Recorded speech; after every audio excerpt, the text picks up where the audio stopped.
नमस्कार, मैं हूं ब्रजेश श्रीवास्तव और आप देख रहे हैं न्यूज वन इंडिया। तीसरे चरण के लिए लोकसभा का रण जारी है। जबरदस्त वोटिंग के तहत कई प्रत्याशियों की किस्मत का फैसला ईवीएम में बंद होने जा रहा है। लेकिन जैसे जैसे चुनाव अपने खात्मे की तरफ जा रहा है तीसरे चरण में, वैसे वैसे बयानबाजियां भी जोर पकड़ रही हैं और कहीं ना कहीं चुनाव आयोग की तैयारियों पर भी सवाल खड़े किए जा रहे हैं। समाजवादी पार्टी आरोप लगा रही है कि जानबूझकर सत्ता पक्ष के इशारे पर वोट नहीं डालने दिए जा रहे हैं, बस्ते नहीं लगने दिए जा रहे हैं और मतदाताओं को भगाया जा रहा है। वहीं भारतीय जनता पार्टी कह रही है कि जब हार रहे हैं तब जो है आरोप प्रत्यारोप मढ़ रहे हैं। तो कुल मिलाकर अगर देखा जाए ये तीसरे चरण का रण, खास करके उत्तर प्रदेश के लिहाज से 10 सीटों पर यह होने वाला रण टर्निंग पॉइंट भी हो सकता है, सत्ता पक्ष के लिए भी और विपक्ष के लिए भी। ऐसे में यह बेहद निर्णायक दौर पर है। अब तक वोटिंग परसेंटेज की अगर बात करें तो तकरीबन 45% के आसपास इन 10 सीटों पर वोट हो चुके हैं, वोट पड़ चुके हैं। लेकिन पिछली बार से फिर भी यह वोट परसेंटेज कम जा रहा है। अब फाइनल आंकड़े तो 6 बजे के बाद आएंगे, तब तय हो पाएगा कि आखिर इस बार की वोटिंग का मिजाज क्या रहा। लेकिन दोनों अगर पिछले 2 चरणों को छोड़ दिया जाए तो ये जो तीसरा चरण है इसमें कुछ गर्मी ज्यादा है। एक तरफ आसमानी तपिश बढ़ रही है तो दूसरी तरफ जो सियासी दल हैं उनके आरोप प्रत्यारोप के बाद भी सियासी तपिश भी बढ़ती जा रही है। तो इसी पर चर्चा करेंगे और हमारे साथ गेस्ट भी होंगे, हमारी सहयोगी अर्चना भी हमारे साथ होंगी और इसी के साथ पैनल के साथ भी डिस्कस करेंगे और समझने की कोशिश करेंगे कि आज का ये वोटिंग किस तरफ जा रहा है।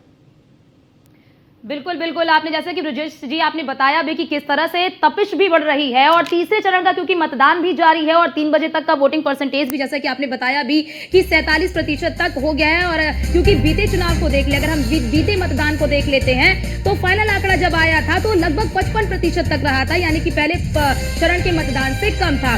अब ऐसे में तीसरे चरण में क्योंकि 3 बजे तक के आंकड़े सामने आ रहे हैं, 48% तक के मतदान हुआ है, अभी भी कई जगहों पर मतदान जारी है। तो वैसे में कई तरह के कयास भी लगाए जा रहे हैं। लेकिन जिन 10 सीटों का आपने जिक्र भी किया, जिसमें अगर हम बात कर ले फिरोजाबाद की, बदायूं की, मैनपुरी की, संभल की, तो इन 10 सीटों में बीते चुनाव में यानी कि 2019 के लोकसभा चुनाव में बीजेपी ने अधिकतर सीटों पर बाजी मारी थी। और 2 सीटें केवल अगर हम बात कर ले तो एक तो संभल की सीट जिस पर शफीकुर रहमान सपा के प्रत्याशी थे, उन्होंने जीत दर्ज की थी। हालांकि इस बार उनका इंतकाल हो गया, जिसके बाद से सपा ने दूसरे प्रत्याशियों को यहां पर चुनावी मैदान में उतारा है। और दूसरी सीट थी मैनपुरी की।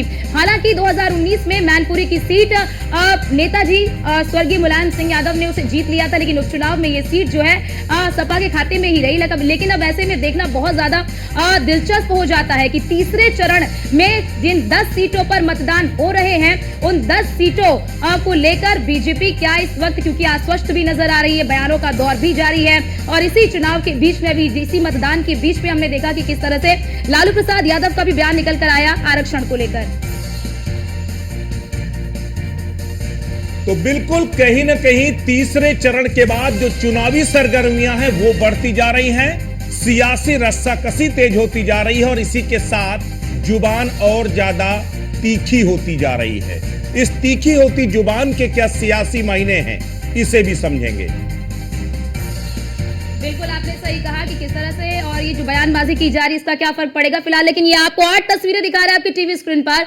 इस 8 तस्वीरों के जरिए आप समझ सकते हैं कि आज किस तरह से दिग्गजों ने अपना मतदान किया है। गांधीनगर से ये तस्वीर आपको दिखा रहे हैं जहां पर गृह मंत्री अमित शाह ने अपना मतदान डाला और वहीं प्रधानमंत्री नरेंद्र मोदी ने भी अपने मताधिकार का इस्तेमाल किया। और आप देख सकते हैं आनंदीबेन पटेल जो कि गवर्नर है यूपी की, उन्होंने भी अपने मताधिकार का इस्तेमाल किया। और इसी के साथ ही मध्य प्रदेश के पूर्व मुख्यमंत्री और विदिशा से बीजेपी के प्रत्याशी शिवराज सिंह चौहान ने भी आज अपने मताधिकार का इस्तेमाल किया। गुना से केंद्रीय मंत्री ज्योतिरादित्य सिंधिया भी चुनावी मैदान में है, उन्होंने भी अपने मताधिकार का इस्तेमाल किया। और इसी के साथ ही आप देख सकते हैं कि मैनपुरी में आज डिंपल यादव, अखिलेश यादव जो है वो मतदान करने के लिए पहुंचे थे। तो इन 8 तस्वीरों के जरिए आप देख सकते हैं कि आज दिग्गजों ने अपने मताधिकार का इस्तेमाल किया। और आप देख सकते हैं कि किस तरह से आज क्योंकि यूपी ही नहीं बल्कि देश की 11 राज्यों की 93 सीटों पर मतदान हो रहा है। ब्रजेश जी,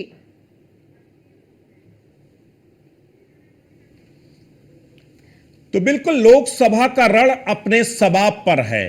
चुनाव धीमे धीमे करके खात्मे की तरफ जा रहा है और ये जो 10 सीटें हैं उत्तर प्रदेश की, अपने आप में सबसे ज्यादा अहम है समाजवादी पार्टी के लिए, क्योंकि सैफई परिवार की साख यहां दांव पर लगी है। 3 सैफई परिवार से 3 जो है चेहरे चुनावी मैदान पर उतरे हैं। जी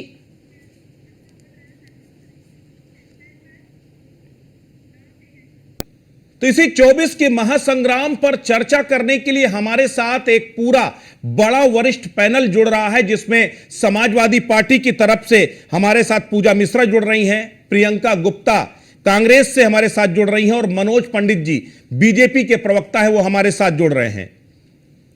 तो इन सभी अपने जितने भी गेस्ट हैं इनके पास जाएंगे और समझने की कोशिश करेंगे कि आखिर जो तीसरे चरण का रण है ये कहता क्या है।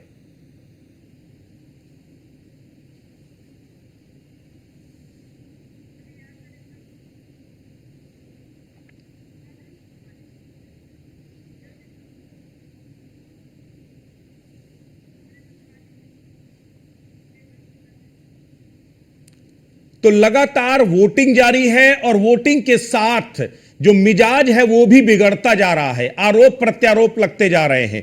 कांग्रेस की प्रवक्ता प्रियंका गुप्ता जी हमारे साथ हैं। प्रियंका जी, उत्तर प्रदेश में आप चूंकि गठबंधन के साथ चुनाव मैदान पर हैं और ये जो तीसरा चरण है ये कई मायने में आपके सहयोगी के लिए बेहद अहम है, क्योंकि आप खुद उनके साथ चुनावी समर पर उतर रही हैं। क्या कहता है ये पूरा चुनावी गणित? ब्रजेश जी, देखिए, मैं समझती हूँ कि जिस तरह से ये सिर्फ ये तीसरे चरण का चुनाव नहीं, ये 24 का चुनाव ही अपने आप में बहुत महत्वपूर्ण है, क्योंकि ये लोकतंत्र बचाने का चुनाव है। ये चुनाव है कि इस देश में किस तरह से जो संवैधानिक संस्थाओं का दुरुपयोग हो रहा है उसको बचाने का चुनाव है। ये रोजगार देने का चुनाव है, क्योंकि जिस तरह से भारतीय जनता पार्टी ने पूरी तरह से रोजगार खत्म कर दिया है इस देश में। आप अभी एक रिपोर्ट आई है, उसको अगर देखते हैं तो उससे पता चलता है कि पिछले महीने ही 47 लाख लोगों की जॉब चली गई 1 महीने के अंदर, और उसमें 90% लोग वो हैं जो गांव में रहते हैं। तो मैं पूछना चाहती हूँ कि ये चुनाव जो अच्छा प्रियंका जी, ये आंकड़े आप लोग लाती कहां से हैं? पिछले 1 महीने में 47 लाख लोगों की जॉब चली गई, ये अपने आप में बड़ा आंकड़ा है। बीजेपी के प्रवक्ता भी उनसे भी जवाब लेंगे, लेकिन फिलहाल मैं सोर्स जानना चाहता हूं, ये आंकड़े लाती कहां से हैं आप लोग? ये CMI का डाटा है, ये कांग्रेस पार्टी का डाटा नहीं है। ये अभी अभी ये न्यूज़पेपर में आज ही निकला है, और पूरी तरह से ये डाटा जो होता है ये सरकार के द्वारा जारी किया जाता है। इसलिए इस डाटा को लेकर बिल्कुल भी संदेह ना किया जाए, क्योंकि मुझे नहीं लगता कि गवर्नमेंट की तरफ से कोई डाटा जारी किया जाए तो उसमें उनको संदेह करना चाहिए। पर मैं इतना जरूर कहूंगी कि हकीकत तो यही है कि इस देश में जिस तरह की महंगाई है और जिस तरह से राशन महंगा हो चुका है, पेट्रोल महंगा हो गया है, डीजल महंगा हो गया है, और महंगी हो गई है सब्जी इस देश की। आप देखिए किस तरह से जो एक सिलेंडर था जिसका प्राइस 2014 में 450 होता था, जो 1100 रुपए का हो गया। इन सारे मुद्दों पर निकलकर इस बार जो वोट होगा पूरी तरीके से इस बार भारतीय जनता पार्टी के खिलाफ होगा। चलिए पूजा जी भी आपके सहयोगी हैं, उनसे भी जरा एक बार ले। पूजा जी, तीसरे चरण का मतदान जैसे जैसे आगे बढ़ रहा है वैसे वैसे तल्खियां बढ़ती जा रही हैं। अभी समाजवादी पार्टी की तरफ से आरोप लगाए गए कि जो चुनाव है वो निष्पक्ष नहीं हो रहा है, बूथ हमारे उखाड़े जा रहे हैं, मतदाताओं को वोट नहीं डालने दिया जा रहा है, प्रताड़ित किया जा रहा है। क्या लगता है ये इसको किस रूप में देखा जाना चाहिए जब चुनाव नजदीक आ रहा है, खास करके चूंकि सैफई परिवार की साख यहां पर दांव पर लगी है? ये आरोप प्रत्यारोप किस तरफ लेके जाते हैं? ब्रिजेश जी, आपको नमस्कार, साथ ही प्रवक्ताओं को भी नमस्कार। आप देख रहे होंगे संभल से जो है वीडियोस आ रहे हैं, न्यूज वाले ही दिखा रहे हैं कि जो है वहां से जो वोट करने जा रहे हैं तो उनकी वेशभूषा देख करके उनसे जो है बदतमीजी की जा रही है, वोट नहीं डालने दिया जा रहा है, छोटी पर्ची है तो वोट नहीं डालने देंगे। ये न्यूज के माध्यम से ही हमें जानकारी मिल रही है। और समाजवादी पार्टी क्या कह रही है कि वोट जो है सही तरीके से पड़े, लोकतांत्रिक तरीके से पड़े और सब अपना वोट जो है डाले। तो इसमें हम गलत कहाँ कह रहे हैं? हम तो यही कह रहे हैं ना कि जो है एक जो है सुविधाजनक देते हुए लोगों को वोट डलवाया जाए ताकि वोट का परसेंटेज बढ़ सके। मतदान हुए पूजा जी, 2 चरणों के मतदान हुए, उस पर आप लोगों ने नहीं आपत्ति उठाई। अब जब चूंकि आपके मुखिया की बेल्ट से जो है कहीं ना कहीं चुनाव हो रहा है, खास करके चूंकि इस चरण में आपके पास केवल 2 सीटें थी, संभल और मैनपुरी। आपकी आपत्ति कहां पर है? संभल में है आपकी आपत्ति, कहां पर है? मैनपुरी में है। ये क्या, इसको बीजेपी तो यही कह रही है ना कि खींच है, इस वजह से आप लोग जो है लास्ट टाइम पर जो है आप आरोप लगा रहे हैं कि पता चला वोट ही नहीं डालने दिया जा रहा किसी को। देखिए ब्रिजेश जी, जो है ये न्यूज में भी दिखाया जा रहा है, न्यूज के द्वारा ही हमें वीडियो प्राप्त हो रहे हैं। और ये अगर हम कह रहे हैं कि निष्पक्ष चुनाव कराया जाए तो गलत क्या कह रहे हैं। और मैनपुरी और संभल की बात जो है अभी आप कह रहे हैं, ये वीडियोस आ रहे हैं, तो हमने भी आप भी अपनी बात से ताल्लुकात रखिए कि जो है बीच में कोई आवाज आ रही है मुझे कंटिन्यूअसली। मनोज जी एक बार आप पहले सुन लीजिए, उसके बाद आप जवाब दीजिएगा। जी पूजा जी।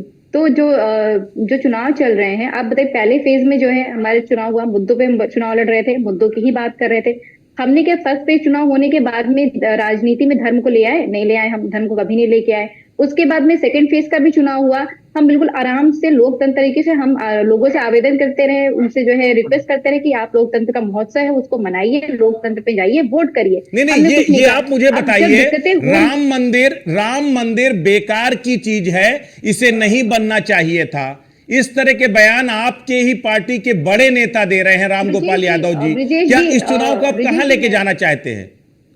ब्रिजेश जी जो है आप, मुझे लगता है कि जो है एक बार उनके बयान को सुनना चाहिए था। हालांकि जो है मैं सनातनी हूँ और राम ईश्वर है, राम जी पे पूरा जो है मानते हैं, लेकिन अगर जो है वो राम मंदिर का अपमान नहीं कर रहे, राम जी का अपमान नहीं कर रहे, राम जी का अपमान मैं भी बर्दाश्त नहीं करूंगा, आप भी नहीं बर्दाश्त करेंगे, कोई नहीं बर्दाश्त करेगा।